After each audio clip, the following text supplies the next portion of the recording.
Assalamualaikum warahmatullahi wabarakatuh. Alhamdulillah, wassalatu wassalamu ala rasulillah wa ala alihi wa sahbihi wa mawala. Amma ba'du. Faqala Allah Ta'ala fil Qur'anil Karim, A'udzu billahi minasy syaithanir rajim. Marajal bahraini yaltaqiyan bainahuma barzahun la yabghiyan. Shadaqallahul azim. Ibu-ibu, bapak-bapak, dan saudaraku sekalian yang dirahmati oleh Allah Subhanahu wa ta'ala,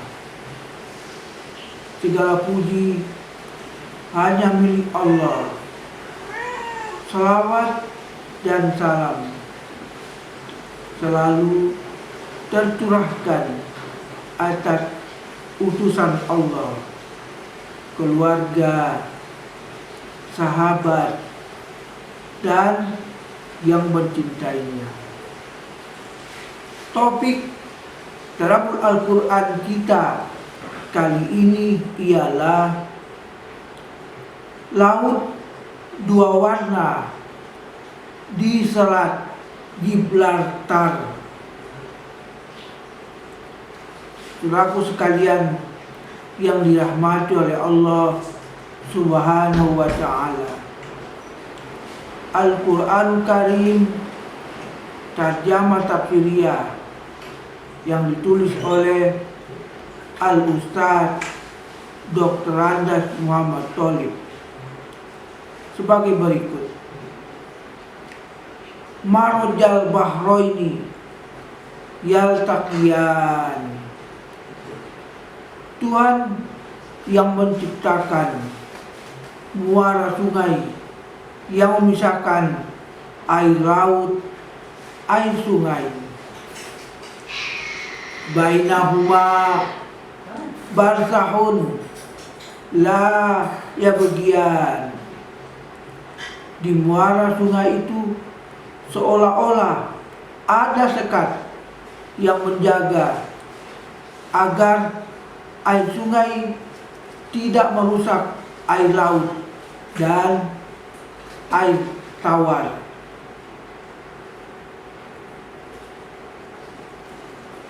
Tidak merusak air sungai.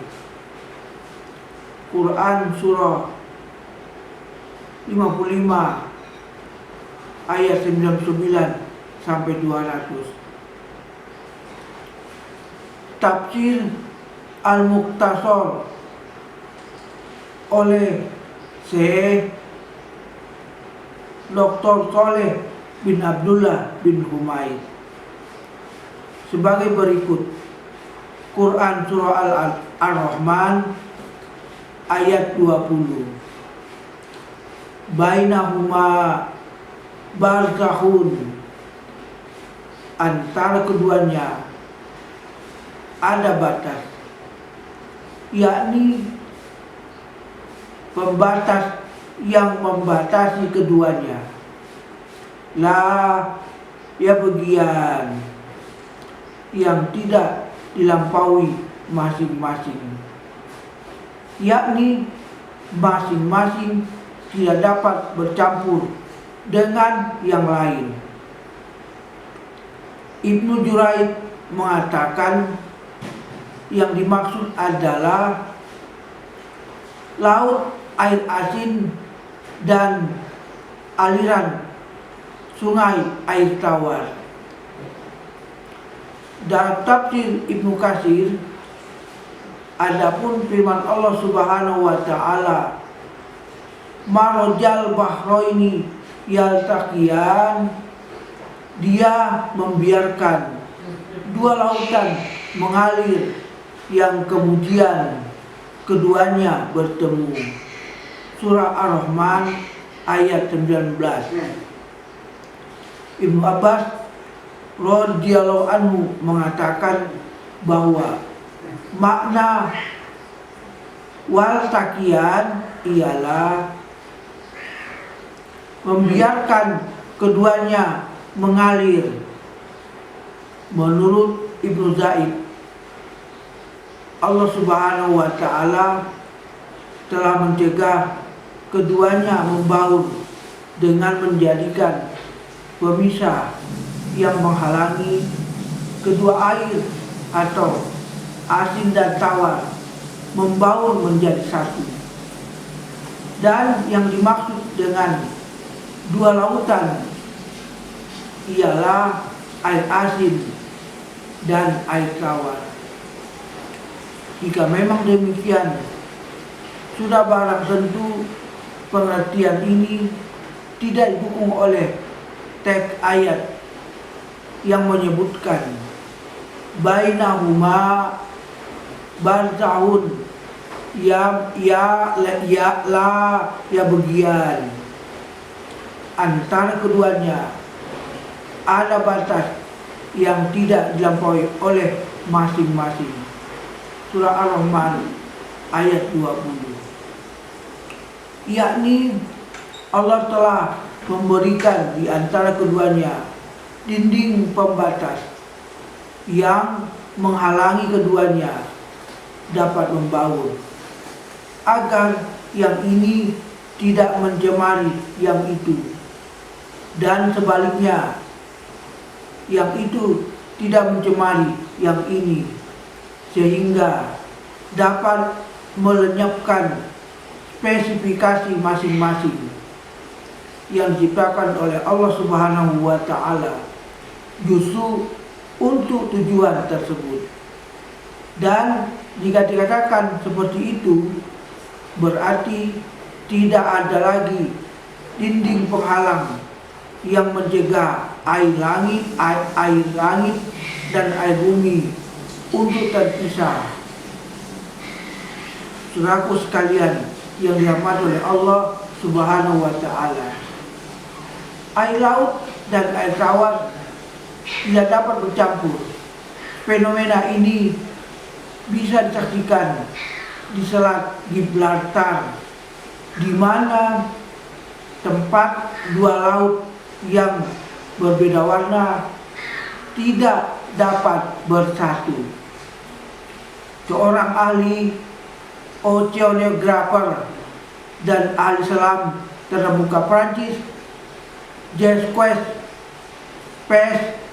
Cousteau, melakukan eksplorasi bawah laut dan tiba-tiba menemui beberapa kumpulan mata air tawar segar yang sangat sedap rasanya. Air itu tidak bercampur atau tidak melebur dengan air laut yang asin di sekelilingnya, sehingga seolah-olah ada dinding membran yang membatasi keduanya. Fenomena ganjil itu mendorongnya untuk mencari tahu penyebab terpisahnya air tawar dan air asin di tengah-tengah lautan. Sampai pada suatu hari ia bertemu dengan seorang profesor muslim dan menceritakan fenomena ganjil tersebut kepadanya. Profesor tersebut lalu membeberkan ayat Al-Quran surah Ar-Rahman ayat 19 sampai dengan 20. Marojal bahroini yaltaqiyan.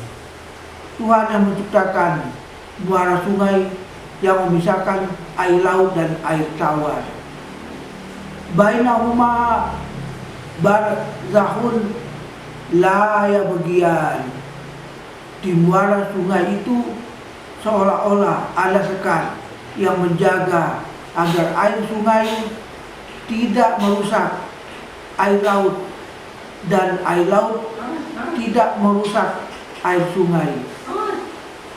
Kemudian surah Al-Furqan ayat 53. Wa huwal ladzi marajal bahraini hadza adbun qarudun wa hadza miljun ajajun wa ja'ala bainahuma barzakhan wa hijran muhjuran. Allah lah yang memisahkan antara air sungai dan air laut. Air sungai rasanya tawar lagi segar, sedangkan air laut rasanya asin lagi pahit. Antara sungai dan laut ada pembatas dan pemisah yang jelas. Terpesonalah Getiau mendengar ayat-ayat Al-Quran, melebihi kekagumannya melihat keajaiban pemandangan yang pernah dilihatnya di laut yang dalam. Dia mengakui kebenaran Al-Quran yang berisi firman Allah. Mendengar ayat Al-Quran itu, Getiau kagum dan dikatakan ia memeluk Islam. Saudaraku sekalian yang dirahmati oleh Allah Subhanahu wa ta'ala, kesimpulan tadabbur Al-Quran kita hari ini ialah Jacques Cousteau melakukan eksplorasi bawah laut. Air itu tidak bercampur atau tidak melebur dengan air laut yang asin di sekelilingnya, sehingga seolah-olah ada dinding membran yang membatasi keduanya. Wassalamualaikum warahmatullahi wabarakatuh.